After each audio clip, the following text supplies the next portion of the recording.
빛을 전한 사람들 3권 제4장 광야의 풀뱀. 아론의 죽음 이후 이스라엘 백성은 오랫동안 아론을 기억하며 슬퍼하였습니다. 하지만 한 곳에 머물며 슬퍼하고만 있을 수는 없었습니다.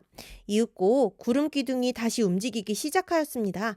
이스라엘 백성은 구름 기둥을 따라 남쪽으로 이동하였습니다. 그들이 남쪽으로 이동할 때에 한 전쟁을 겪게 되었습니다. 가나안 왕 아랏이 이스라엘 백성을 공격한 것입니다. 이스라엘 백성은 큰 패배를 당하였습니다. 하지만 모세와 지도자들 그리고 백성이 열렬히 기도하였을 때에 하나님은 그들의 기도를 들으시고 아랏의 군대를 물리치셨습니다. 이 승리는 이스라엘 백성의 마음을 우쭐하게 만들었습니다. 우쭐한 마음은 곧 그들의 형편에 대한 불평으로 바뀌었습니다. 그들은 전쟁에서 승리한 후로도 오랜 시간 동안 광야를 지나야 했습니다. 광야의 더위가 그들을 지치게 하였고 짜증나게 하였습니다. 아무리 걸어도 목적지가 보이지 않자 두세 사람이 모여 불평하기 시작했습니다. 도대체 언제까지 이 길을 계속해서 걸어가야 한단 말이오? 그러게 말입니다. 모세는 도통 우리가 어디로 가야 할지에 대해서는 말하지 않는구려. 아마 모세에게도 답이 없어서 그런 것 같소. 어쩌면 아론의 죽음 이후로 모세의 기력이 약하여져서 더 이상 지도자로서의 자질이 없는 것은 아닌지 모르겠소. 이보게, 그게 무슨 말인가? 무서운 소리 말게나. 자네는 고라의 반역 사건을 기억하지 못하는가? 이거야 원, 하나님의 심판이 무서워서 말도 제대로 못하겠구먼. 그나저나 이 더위가 언제쯤 가시려나 모르겠네. 요즘 들어 더 뜨거워지는 것 같단 말이야. 사람들이 모이는 곳마다 불평의 소리가 들려왔습니다. 이스라엘 백성의 불평은 모세에 대한 불평을 넘어 이제는 하나님의 은혜에 대한 의심, 하나님의 존재에 대한 의심으로 바뀌었습니다. 하나님께서 정말 우리를 인도하시는 것일까? 자네는 하나님의 약속을 의심하는가? 이보게, 정신 차리게. 우리는 매일 새벽마다 내려주시는 하나님의 만나를 먹고 살아가고 있네. 하지만 난 그 만나가 이제 지긋지긋하네. 정말 그것이 하나님께서 주시는 것인지 아니면 이 광야에서 일어나는 자연적인 현상인지 알 수 없지 않나? 그럼 자네는 저 구름 기둥과 불 기둥도 의심한단 말인가? 우리는 어려서부터 만나를 먹었고 어려서부터 불 기둥과 구름 기둥을 보았네. 이것들이 하나님의 특별한 은혜가 아니라 그저 우리에게 매일같이 일어나는 자연현상 가운데 하나일 수도 있다는 얘기일세. 어른들을 따라 아이들에게도 의심과 불평의 전염병이 돌았습니다. 엄마, 왜 우리는 맨날 만나만 먹어요? 다른 음식 먹고 싶어요. 고기가 먹고 싶어요. 그리고 이사 다니는 것도 지겨워요. 아들, 그런 이야기하면 못 써. 우리는 매일 하나님의 은혜로 살고 있어. 이 광야는 사람이 살기엔 매우 불편한 곳이지. 하나님께서 주시는 만나와 생수 그리고 구름기둥과 불기둥이 없다면 우리는 하루도 살 수 없을 거야. 알아요. 하지만 싫단 말이에요. 이 광야가 지긋지긋해요.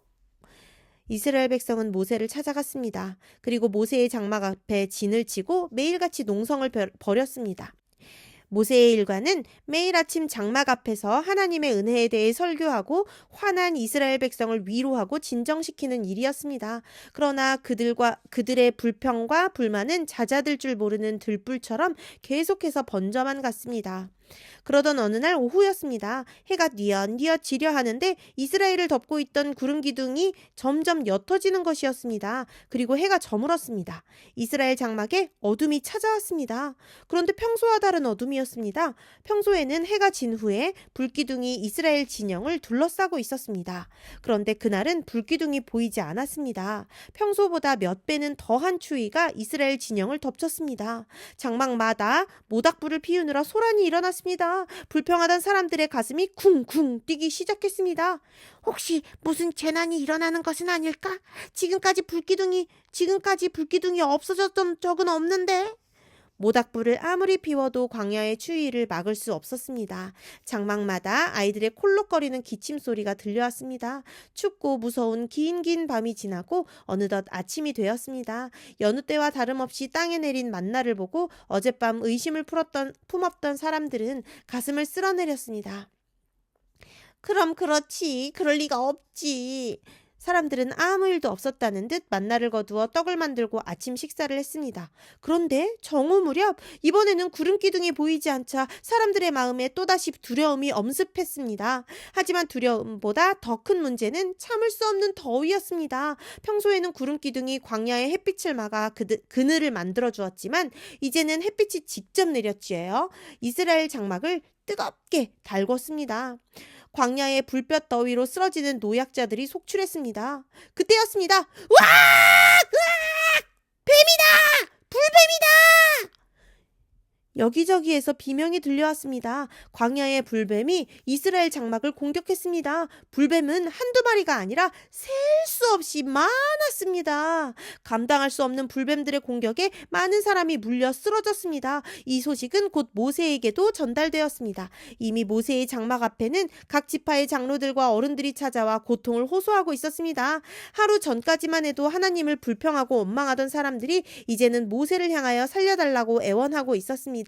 모세는 그 모습을 바라보며 가슴이 답답해지는 것을 느꼈습니다. 온 우주를 창조하시고 세상 만물을 다스리시는 하나님이시여, 우리의 기도를 들어주소서. 지금 당신의 백성이 불뱀의 공격으로 인해 죽어가고 있습니다. 이 백성의 고통과 애원하는 소리가 들리지 않으십니까? 우리의 기도를 들어주십시오. 이 백성을 한 번만 용서하시고 구원하여 주시옵소서. 모세는 오랫동안 엎드려 하나님께 기도를 드렸습니다. 모세, 너는 가서 장대 위에 구리뱀을 만들어 매달아라. 그리고 누구든지 구리뱀을 본 사람은 살 것이다. 모세는 그 즉시 목수와 대장장이를 불렀습니다. 그리고 장대와 구리뱀을 만들도록 지시했습니다. 뚝딱뚝딱 쾅쾅! 목수와 대장장이는 망치질을 하며 열심히 장대와 구리뱀을 만들었습니다. 그런 와중에도 끊임없이 사람들의 비명이 들려왔기 때문에 목수와 대장장이의 손이 빨라졌습니다. 드디어 그날 저녁 성소 앞 광장에 구리뱀이 매달린 높은 장대가 세워졌습니다. 모세는 각 지파의 장로들을 불러 하나님의 말씀을 전하였습니다. 그날 저녁 온 이스라엘에 이 소문이 퍼져나갔습니다. 그 말 들었어? 장대에 매달린 구리뱀을 쳐다보기만 하면 살 수 있다는데? 정말? 그럼 가야지, 뭐하고 있어? 빨리 가보자고. 사람들은 저마다 살기 위해 구리뱀이 있는 성소 앞 광장으로 몰려 나왔습니다. 그곳에는 이미 소문을 들은 어린이들이 나와 구리뱀을 신기한 눈으로 바라보고 있었습니다. 물론 구리뱀을 쳐다본 어린이들은 모두 나았습니다. 뒤늦게 온 어른들도 구리뱀을 보자 병이 나았습니다. 정말 구리뱀을 보면 나을까? 에이, 무슨 말도 안 되는 소리. 지금 불뱀에 물려 죽게 생겼는데 구리뱀을 쳐다보라니. 나는 이제 뱀이라는 소리만 들어도 진저리가 난다네. 그러게 말이에요. 뱀은 쳐다보기도 싫어요. 많은 사람이 구리뱀을 보고 병이 나았지만 여전히 하나님의 말씀을 믿지 못하고 고집을 부리는 사람들도 많았습니다. 다음날 모세는 병이 나은 어린이들을 불러 모았습니다. 그리고 그 아이들에게 구리뱀을 쳐다보았을 때에 병이 나았다는 말을 퍼뜨리라고 일러주었습니다. 어린이들은 모세 할아버지의 말을 듣고 여기저기 뛰어다니면서 구리뱀에 대한 소문을 냈습니다. 그날 구원의 소식이 온 이스라엘 장막에 퍼져나갔습니다. 아이들의 소문을 들어서인지 더 많은 사람이 그날 성소 앞 광장에 모였습니다. 역시나 구리뱀을 쳐다본 사람들은 병이 나았습니다. 그들은 그 자리에서 무릎을 꿇고 은혜를 베풀어 주신 하나님께 감사의 기도를 드렸습니다. 며칠 동안 성소 앞 광장은 구리뱀을 쳐다보기 위해 온 사람들로 가득했습니다. 그곳에는 기쁨의 찬양이 흘러넘쳤고 감사의 기도를 드리는 사람들의 목소리가 울려 퍼졌습니다. 그러나 여전히 하나님의 말씀을 믿지 않고 고집을 부리다가 죽는 사람들도 많았습니다. 며칠이 지난 후 모세는 사람들을 불러 모아 하나님께 감사의 제사를 드렸습니다. 하나님께서는 그들의 감사 제사를 기쁘게 받으셨고 이스라엘 백성은 다시 한번 하나님께 불순종하지 않기로 다짐을 했습니다. 들여다보기. 구리뱀을 든 것은 이스라엘 백성에게 중대한 교훈을 가르치시기 위함이었다. 그들은 치명적인 독소의 영향으로부터 자신을 구원할 수 없었다. 하나님만이 그들을 치유하실 수 있었다.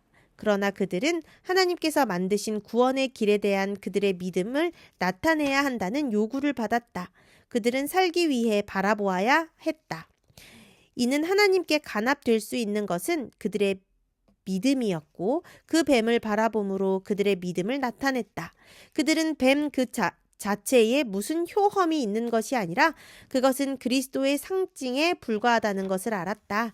그리하여 그리스도의 공로를 믿어야 할 필요성이 그들의 마음에 깨우쳐졌다.